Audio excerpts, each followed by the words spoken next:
Sempat menjadi korban penculikan, balita di Makassar akhirnya ditemukan dengan selamat. Pelaku diketahui menggunakan modus mengarahkan anak-anak pelaku penculikan untuk mendekati anak lainnya sebagai calon korban. Kasus ini pun menjadi alarm bagi orang tua untuk lebih ketat mengawasi anak-anak mereka, terutama berada di ruang publik.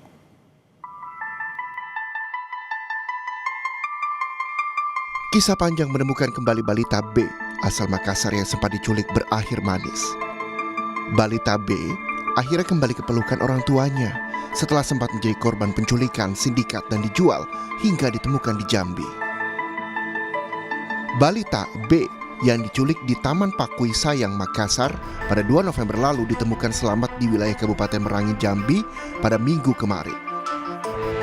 Setelah diperiksa kesehatannya, balita B diserahkan pada orang tua kandung. Tadi sudah dicek kesehatannya, alhamdulillah tidak ada tanda-tanda penganiayaan, ya, dan kondisinya juga baik. Secara psikologis juga sempat dicek, ya. Dari Bukadis juga sudah ngecek semuanya, alhamdulillah dalam kondisi yang sangat baik. Anaknya juga ceria, ya. Mudah-mudahan tidak mengalami trauma. Dan tadi di depan kami dari Polrestabes menyerahkan anaknya kembali kepada orang tuanya.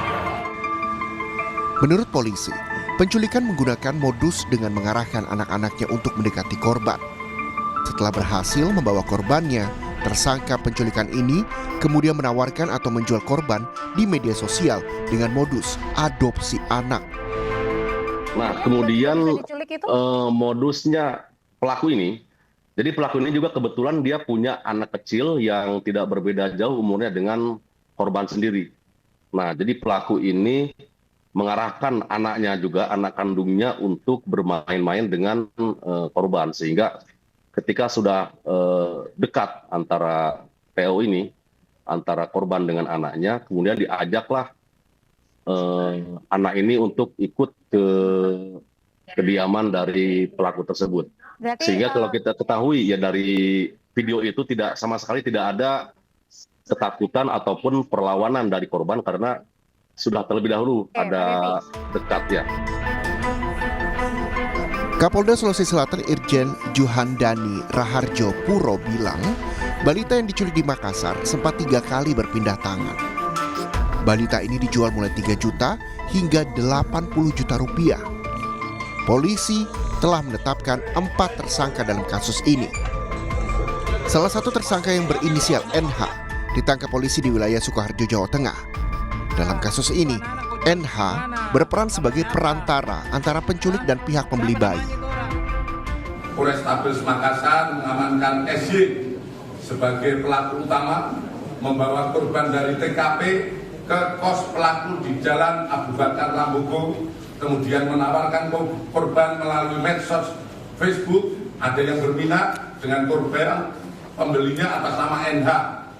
Hasil pengakuan asal dari Jakarta dan datang ke Makassar untuk membawa korban dengan transaksi sebesar 3 juta rupiah di kos pelaku. Kemudian korban dibawa NH ke Jambi, transit di Jakarta dan menjual kepada AS dan MA, pengakuan NH sebagai keluarga di Jambi, sebesar 15 juta rupiah dengan dalih membantu keluarga yang 9 tahun belum punya anak. Kemudian AS dan MA mengaku membeli korban dari NH sebesar 30 juta dan menjual kembali kepada kelompok salah satu suku di Jambi seharga 80 juta.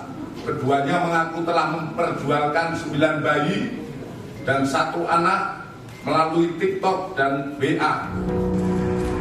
KPAI mengungkap saat ini marak grup-grup media sosial yang berkaitan dengan adopsi anak.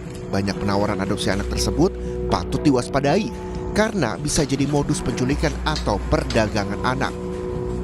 Ini sebetulnya fenomena gunung es terkait data penculikan atau penjualan bayi ini. Dan per setengah jam yang lalu Mas Ihsan saya coba searching di Facebook ya. Dengan memasukkan kata adopsi bayi, itu setidaknya saya sangat mudah menemukan misalnya adopsi bayi Jawa Tengah dengan pengikut ada 3.000 gitu ya.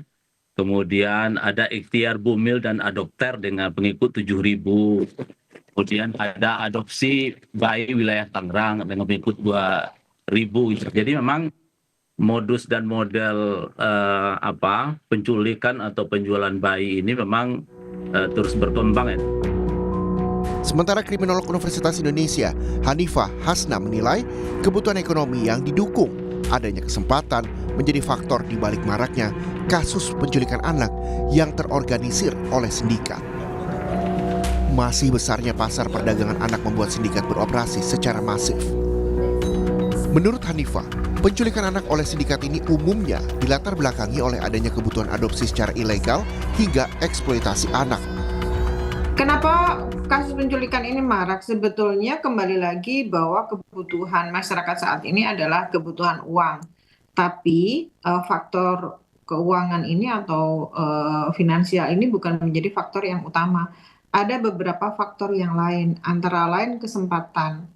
Jadi ketika pelaku melihat ada kesempatan untuk mengambil anak ini dengan melihat beberapa orang atau orang tua itu mengabaikan anak-anak yang berada di ruang publik, ini menjadi faktor opportunity yang digunakan untuk pelaku untuk melakukan penculikan. Yang kedua, adanya pasar gelap yang dianggap sangat menguntungkan. Jadi mereka tidak perlu melakukan perdagangan secara offline, tapi mereka hanya melakukan penawaran secara online. Dan ini sudah ada semuanya, baik dari perekrutan, penampungan, sampai ke transaksi penjualan. Tidak pernah selesai karena yang tertangkap itu selalu di ujung tombak atau perekrut, bukan otaknya. Ketika ini bukan otaknya, berarti pola kejahatan dan pola sindikat ini tetap saja akan terjadi. Langkah cepat polisi membongkar kasus penculikan anak di Makassar patut diapresiasi. Namun pengusutan tuntas jaringan perdagangan anak lintas daerah masih jadi PR kepolisian dan orang tua diminta lebih waspada mengawasi buah hati mereka. Tim Liputan, Kompas TV.